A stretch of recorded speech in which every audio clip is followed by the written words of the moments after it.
Hey, welcome back to the channel, guys. This is my 2022 Subaru WRX Premium. Have the sunroof optioned, Harman Kardon stereo, and a few other goodies. Today I'm going to be sharing with you the top 5 complaints that I hear on the forums, that I hear just from people who own the new WRX. I want to share them with you guys. If I leave something off this list, please leave a comment below. Please like, comment, and subscribe. Let's get after it. And just one quick clarification. This is by no means just like preferences or anything like that. We've already talked about the cladding, we've already talked about the looks, we've already talked about the styling, we've already talked a lot about what people do and don't like about this car. However, these are just common complaints, or I would say even more so issues people are having with the new WRXs. So in no particular order, let's go through these. One that I see quite a bit on the forums is how much hood flex there is. As you're driving down the road, you can kind of see the hood scoop here, you can see the hood. It'll just kind of flex and just kind of bounce as it goes down the road. If I have some driving clips for you guys, I'll throw it in here. But I love how this looks, and this is always iconic to the WRX. I love just kind of where this feeds into the top mount intercooler. I love just kind of this hood scoop that's on the car, and it's a little bit more pronounced on these new WRXs. But one thing that you will notice because of the ride quality of this car is you're going to see a lot of hood flex as you're driving down the road. For me personally, it doesn't bother me, but for a lot of people, they do have a lot of gripes with it. They don't like it. They've had some issues with it. There's really not a whole lot you can do, especially when you do something that Subaru did with the hood scoop. It just affects the rigidity overall of the hood, but some people complain a lot that the hood bounces. They can see it bouncing a lot and it bugs them. For me, it really hasn't bothered me. And you know, it's due to the hood scoop, it's due to the stiffness of the chassis. They've stiffened this car up a lot. I've talked about it at length, but this car is a lot more stiff. All right, another complaint that is starting to become very popular and people are having issues with it.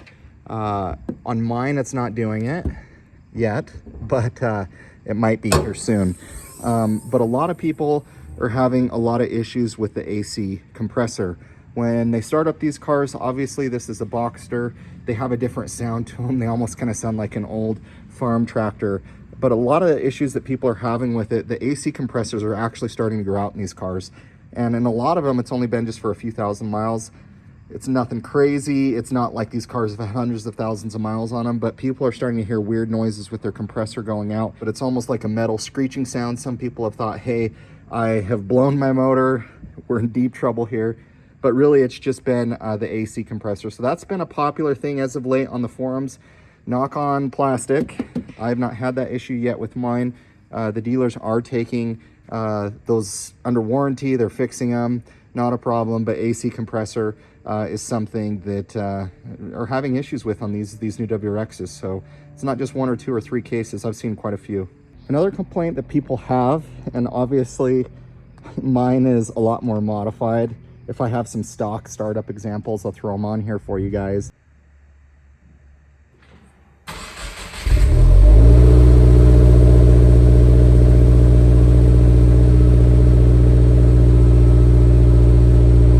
But a lot of people, and this is with the new platform, the FA24, whether you have a BRZ, Toyota GR86, but especially with the new WRXs, on cold startup, these cars are pretty dang loud, like really loud. And with my exhaust, it's annoyingly loud. So just know if you guys get one of these cars, if maybe you're not really into loud exhaust, that's okay.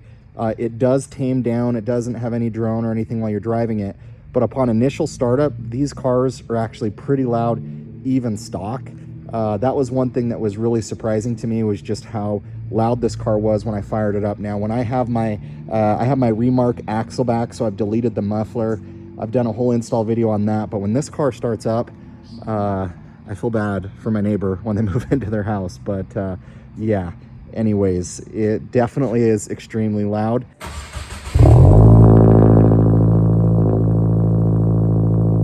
And that is something that if you guys aren't kind of into that loud kind of car scene exhaust, it's okay. It goes away after a minute or two, but just be prepared that when you guys fire up this Dragon, and by the way, shitter is full.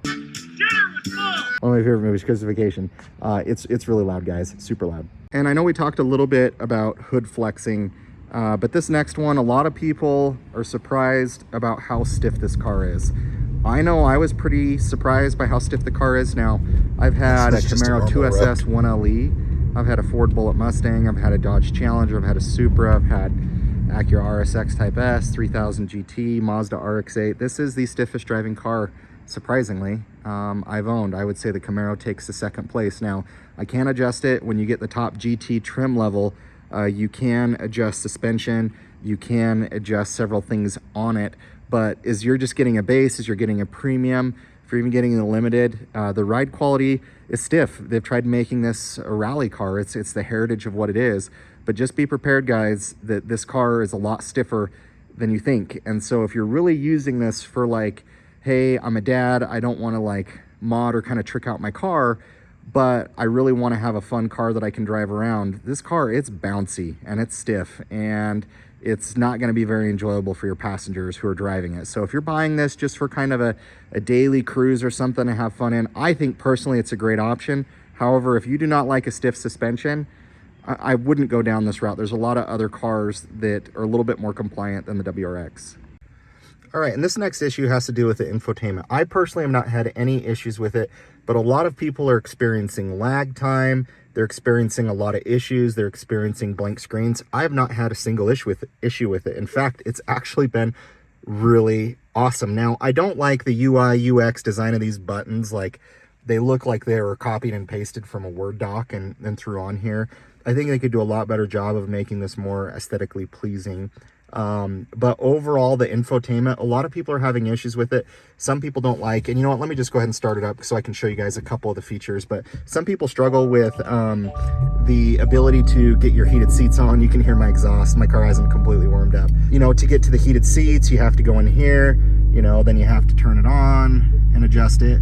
The new software update, which I don't have on mine, actually puts the heated seat controls right here, and it gives some other functionality on the touchscreen. Now, this tablet only comes in the premium or greater. It is still nice that they have volume knobs, tune knobs. I personally haven't minded at all just the usability of the platform. I think it's responsive. I think it works great. There's some unique things that it has on there that we'll cover in a different video, but a lot of people have had issues with the screen going blank. They've had issues with delays. They've had issues with lags.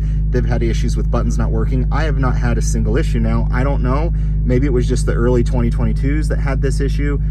For me personally, I have not had any issues, and maybe it's because a little bit later run. This car was, I took delivery of it in the end of January of 2023, so maybe they updated a few things, but these are common complaints that people have with, in particular, the infotainment. I will throw one other bonus item in, two issues that people are making a big deal of on these cars that you should be aware of, but I don't think it's a problem. It's RTV, apparently from Subaru, and this is common with the GR86s, the BRZs. I just want to also get back outside so you guys see this view. It's so awesome out. I love Utah. Another issue these cars are having is excessive RTV issue. So when they assemble these cars, when I put on the oil pan, when they put on different components of the engine, let this motorbike go. There's RTV getting in the oil pickup, and some people believe that it causes engine failure. Toyota or Subaru haven't really made a super strong stance on it. I think they're just kind of letting it go. I personally don't think it's an issue, but then again, I've only had the car for a few thousand miles. Subaru and Toyota in some instances are pulling the oil pan, but essentially what's happening is they're putting excess RTV around the oil pan. It's getting into the oil pickup. Now, I think it's going to take a ton of RTV to plug an oil pickup, but so far I haven't had any issues. But just throwing that as a bonus item. But you guys should still buy this car. Don't worry about the RTV issue, in my opinion. But these are some of the other complaints that people are having of the WRX. If I left anything off the list, please leave a comment below. I'd love to get your guys' opinions. Would love to get your guys' thoughts. I hope you guys enjoyed today's video, but these are just the main complaints people are having about the new WRX. Thank you guys so much for all your support on the channel. We've been growing like crazy. I have some new merch dropping soon. If you guys are new to my channel, please like, comment, subscribe, and we will catch you on the next video.